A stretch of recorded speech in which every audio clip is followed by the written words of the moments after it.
Cualquiera que lee la Biblia diariamente, con oración y con un corazón y mente abierta, experimentará más cercanía con Dios y atenderá pronto los mensajes que transforman vidas y llenan de paz el corazón.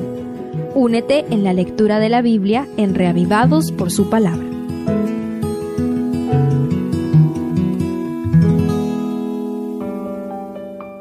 Esdras 2. Este capítulo materializa el cumplimiento de las promesas de Dios a través de una lista de nombres y muchos datos estadísticos del primer grupo de repatriados.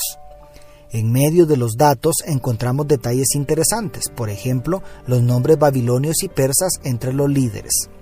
Acompáñame a descubrir otros detalles que hablan del gran amor de Dios y pueden enriquecernos espiritualmente. Primero, los líderes. En medio de la larga lista de nombres se destacan los dos primeros, Zorobabel y Yeshua.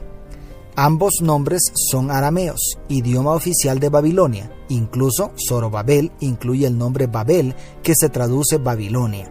Sin embargo, Zorobabel era descendiente del último rey de Judá, es decir, del linaje de David, y Yeshua era descendiente directo del último sumo sacerdote de Judá, es decir, del linaje de Aarón.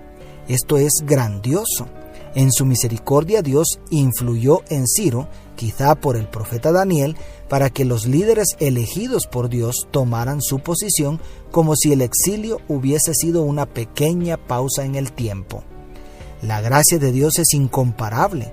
Obviamente, no solo fue cuestión de linaje, también fueron establecidos por Dios por su valeroso carácter. Segundo, los números. Muchos quizá nos sentimos desanimados al encontrar en la Biblia estas largas listas de nombres y números. Pero los números también hablan del amor de Dios.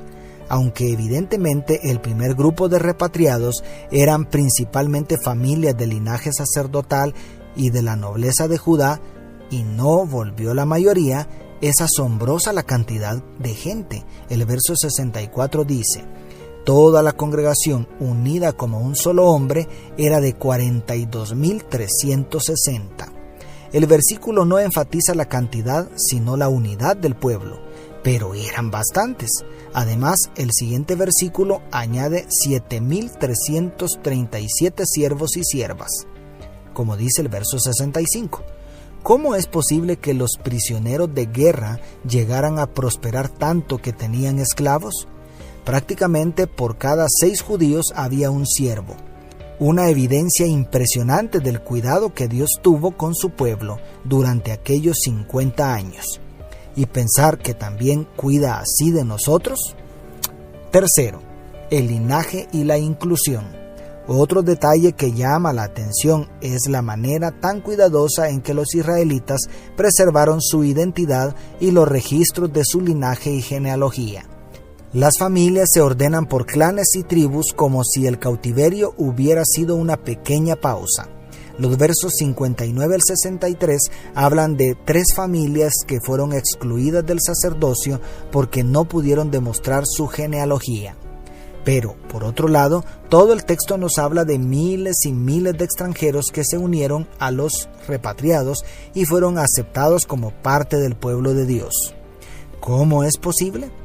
Dios es muy cuidadoso al elegir a los líderes que deben representarlo, pero a la vez es sumamente abierto para aceptar sin discriminación alguna a cualquier pecador. Tú y yo debemos preservar celosamente nuestra identidad y doctrina, pero no al costo de menospreciar a ninguno de los corderitos del Señor. Y cuarto, la generosidad y el gozo. Por último, a partir del verso 68, el capítulo cierra con una maravillosa descripción de los repatriados instalándose cada uno en su ciudad.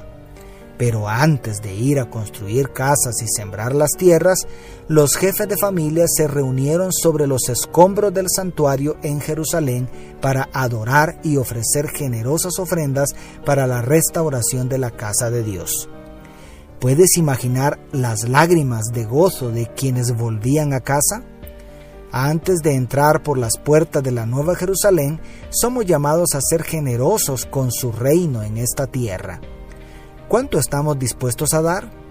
¿Cuánto dio Jesucristo por nosotros?